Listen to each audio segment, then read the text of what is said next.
Hello friends, সকলে কেমন আছো? আশা করি ভালো আছো। আর তোমাদের সুস্থতা কামনা করছি, কারণ বুঝতেই পারছো আমি একদম ভালো নেই। তোমাদের জন্য একটা ব্লগ ভিডিও শেয়ার করছি। ব্লগ ভিডিও ঠিকঠাক নয়, এই 5 দিন ধরে আমি নার্সিংহোমে টুকিটাকি কী করেছি সেইটুকু শেয়ার করছি। আর তার সাথে তোমাদের অনেকেই আমাকে কন্টিনিউ মেসেজ করছো, কমেন্টস করছো, দিদিভাই তোমার কি হয়েছে, দিদিভাই তোমার কি হয়েছে। অলরেডি একবার আমি একটা ভিডিও পোস্ট করেছিলাম, সেটা অনেকে দেখোনি। আবার অনেকে এমনি পোস্ট দেখেও জিজ্ঞাসা করছো, যে ফোন করছো যাদের কাছে ফোন নাম্বার আছে, দিদিভাই তোমার কি হয়েছে। যাই হোক, তো প্রথমেই বলে দিই, যদি কারোর কাছে ফোন নাম্বার থেকে থাকে প্লিজ কেউ সেইভাবে ফোন করো না, কারণ আমার একদমই এখন ফোনে কথা বলতেও ইচ্ছা করছে না। যেটুকু সময় পাই একটুখানি তোমাদের সাথে ফেসবুকে দিই, যেটুকু একটু ব্যস্ত থাকি আর কি। তাছাড়া শরীর পুরো এতটাই খারাপ, রেস্ট নিতে ব্যস্ত থাকি। যাই হোক, প্রথম দিনে নার্সিংহোমে ভর্তি হয়েছিলাম, কারণ খুব এমার্জেন্সির মধ্যেই ভর্তি হয়েছিলাম। অলরেডি বাড়িতে আমার ইঞ্জেকশান চলছিল, সেগুলো কমপ্লিট হওয়ার পরেও একদিন সন্ধ্যাবেলায় হঠাৎ আমার আবার পেটের যন্ত্রণা শুরু হয়। আর আজ আজকে যেদিনে ভিডিওটা পোস্ট করবো, আজ প্রায় 15-20 দিন কিন্তু কন্টিনিউ এরকমই চলছে, পেটের যন্ত্রণা হচ্ছিলো। তার জন্য কিন্তু আমি নার্সিংহোমে ভর্তি হয়েছিলাম। আর এটা কিন্তু কন্টিনিউ 15 দিন চলছে। তার মাঝে চারিদিকেই ডাক্তার দেখিয়েছি, মেডিসিনের ডাক্তার দেখিয়েছি, আমাদের এখানে হসপিটালে দেখিয়েছি, ইউএসজি করিয়েছি। সমস্ত কিছু করার পরেও কিন্তু কমছিল না। তার জন্যে কিন্তু আমাকে হসপিটালে ভর্তি হতে হয়েছিল। তারপরে 5 দিন হসপিটালে 5 দিন ছিলাম, দিয়ে অলরেডি বাড়ি চলে এসেছি এখন। তাই ভাবলাম যে চলো টুকিটাকি যেটুকু ভিডিও বানিয়েছি তোমাদের সাথে একটুখানি শেয়ার করে দিই, আর কি হয়েছে না হয়েছে বলে দিই। প্রথম দিনে আমার দিদিভাই ছিল, দ্বিতীয় দিনে আমার ননদ ছিল, তারপর দিনে আমার মা ছিল। তোমাদের দাদাভাইও এসেছে, সবাই জানো, কারণ তোমাদের দাদাভাইকে আসতে বাধ্যই হয়েছে।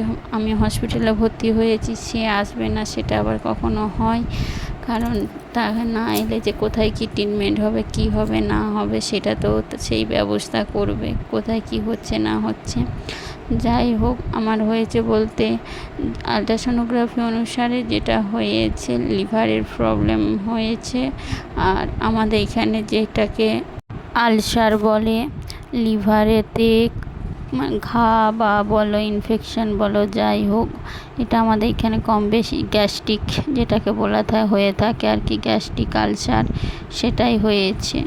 সেটাই আমার রিপোর্ট অনুসারে কিন্তু ধরা পড়েছে। তারপরে আরও অনেক কিছু রিপোর্ট করানো হয়েওছে বেশ কিছু, সেগুলোই কোনো কিছু সমস্যা নেই। তো আরেকটা রিপোর্ট করাতে দেওয়া আছে, মেন যেটা এন্ডোস্কোপি, ওটা আমাদের এখানে এমার্জেন্সি কোনো ডাক্তার নেই, তো খুব তাড়াতাড়ি এক জায়গায় যাওয়া হবে, সেখানেই করানো হবে, একটু দূরেতে। তোমাদের দাদাভাই আছে বলেই সেটা সম্ভব। আর এন্ডোস্কোপি না করলে কি সমস্যা কি না কিন্তু ধরা পড়বে না মেন সমস্যাটা। আর এন্ডোস্কোপি করে যদি দেখা যায় যে সমস্যাটা খুবই গুরুতর, তাহলে তোমাদের দাদাভাই কিন্তু সেই রকম সমস্ত কিছুই ভেবে রেখে দিয়েছে অলরেডি, কী করবে না করবে। আর সত্যি মানুষটা ভীষণই চিন্তিত। আর এটাই আমার হয়েছে, আলসার হয়েছে, আর প্রচুর পেটের যন্ত্রণা হচ্ছে। যন্ত্রণা বলতে এমনি যে সব সময় হচ্ছে সেটা নয়, আমি কম বেশি সুস্থও আছি, আবার যখন যন্ত্রণা হচ্ছে তখনই যা অসুস্থ হয়ে পড়ছি। তাছাড়া কিন্তু আমার কোনো সমস্যা নেই। তার জন্যে কিন্তু ভিডিও মাঝে মাঝে করতেও পারছি, পোস্ট করতেও পারছি, যাতে নিজের শখের জায়গাটাও ডাউন না হয় আর কি। সেই জন্যেই, তার জন্যে তোমাদের সাথে 5 দিন ধরে একটু একটু করে ব্লগ বানিয়ে রেখেছিলাম, সেটা কি এডিট করে তোমাদের সাথে ভয়েস দিয়ে পোস্ট করার চেষ্টা করছি। আর ভয়েসটা শুনেই বুঝতে পারছো যে আমি সেইভাবে ভয়েস দিতে পারছি না, কারণ শরীর খুব দুর্বল, এতটাই দুর্বল বলার নয়। আর এই মানুষটার জন্য কিন্তু সত্যি আমি ভীষণ ভীষণ লাকি, এতটা যত্ন করছে সেটা আর কি বলবো। তোমাদের সাথে একটু একটুখানি করে শেয়ার করলাম, প্রথম দিনে, দ্বিতীয় দিনে, তৃতীয় দিনে সব একসাথেই শেয়ার করে দিয়েছি। সেগুলো তো আর বলা সম্ভব নয়, কি হয়েছে বলতে গেলাম তাহলে তো আর কোনটা প্রথম দিনের কোনটা দ্বিতীয় দিনের বলা সম্ভব নয়। আর এই যে দেখো তোমাদের দাদাভাই এসে থেকে কন্টিনিউ আমার কাছে ছিল। আর আমার ছেলেও যতই হোক মাকেও পাচ্ছে না, বাপিকেও পাচ্ছে না, তারা তো মন খারাপ করছে। তার জন্য রাত্রেবেলায় তোমাদের দাদাভাই বাড়ি আসছিল। আর যেই হোক থাকছিল, আমার মা ছিল, আমার ননদ ছিল, এরকম করে সবাই থাকছিল। আর তোমাদের দাদাভাই কিন্তু আমার কাছে রাত্রেবেলায় থাকছিল না, আর পার্সোনাল কেবিনে রেখেছে। কারণ রুগীদের মধ্যে থেকে কিন্তু আমি আরও অসুস্থ হয়ে পড়বো, তার জন্য কিন্তু তোমাদের দাদাভাই আমাকে সম্পূর্ণ পার্সোনাল কেবিনে রেখেছে। সব সময় বলে টাকা পয়সা আসতেও জানে, যেতেও জানে। আগে মানুষ সুস্থ থাকলে সমস্ত কিছুই ঠিক হয়ে যাবে। আর তোমাদের সাথে একটুখানি করে শেয়ার করলাম। এটা হলো আজকের যেদিনে বাড়ি আসছি সেই দিনের ভিডিও, শেষকালটা। দেখো ব্যাগ গুছাচ্ছি, ভগবানের কাছে প্রার্থনা করছি যেন ভগবান আমাকে এই জায়গায় না যেতে হয়। এই সেকেন্ড টাইম আমি হসপিটালে ভর্তি হলাম। একটা সময় ভর্তি হয়েছিলাম নিজের সন্তান যখন হয়, সিজারের সময়, সেটা তো ছিল আনন্দের, কিন্তু এইটা কষ্টের। আর কি বলবো, তোমাদের সাথে চারদিকটাও একটুখানি শেয়ার করে দিলাম। আর তোমাদের দাদাভাইও মাঝে মাঝে বলেছিলাম বলে একটুখানি করে কিন্তু ভিডিও বানিয়ে দিয়েছিল। যাই হোক, কতটা কি সমস্যা, এন্ডোস্কোপি না করলে কিন্তু সমস্ত কিছু জানা সম্ভব নয়।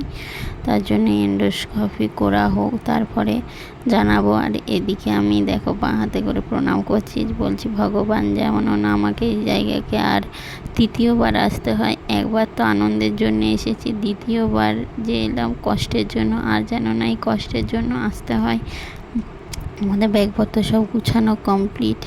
আর আজকে ছুটিটা হসপিটাল থেকে নার্সিংহোম থেকে সেইভাবে দেয়নি, আমরা বাইরে দেখাবো, তার জন্যে কিন্তু আর যন্ত্রণাটা একটুখানিও কমেছে বলে আমি বললাম আমি এখানটায় থাকবো না, কারণ আমার একদম ভালো লাগছে না। আর তার উপরে আবার ছেলেকে ছেড়ে থাকার, আমরা দুপুরবেলাতে বেরিয়ে পড়েছি রোদের মধ্যে একদম। গাড়ি আছে, গাড়ি করে এরপরে যাবো, তার জন্যে দেখো একটু ভিডিও বানিয়ে তোমাদের সাথে শেয়ার করে দিলাম। আর নিজেরও কি বলবো, এতটাই কষ্ট হচ্ছিল বলার নয়। আর ভালোও লাগছিল না, কারণ ওই জায়গাটায় থাকতে আমার একদমই ভালো লাগে না। জানি কোনো মানুষেরই ভালো লাগে না, তবুও অসুস্থ হলে কি করবো, মানুষকে তো যেতেই হবে। আর কতমন কি থাকি না থাকি অবশ্যই তোমাদের সাথে ভিডিও শেয়ার করব, সমস্ত কিছুই শেয়ার করার চেষ্টা করব। সকলে ভালো থেকো, টাটা।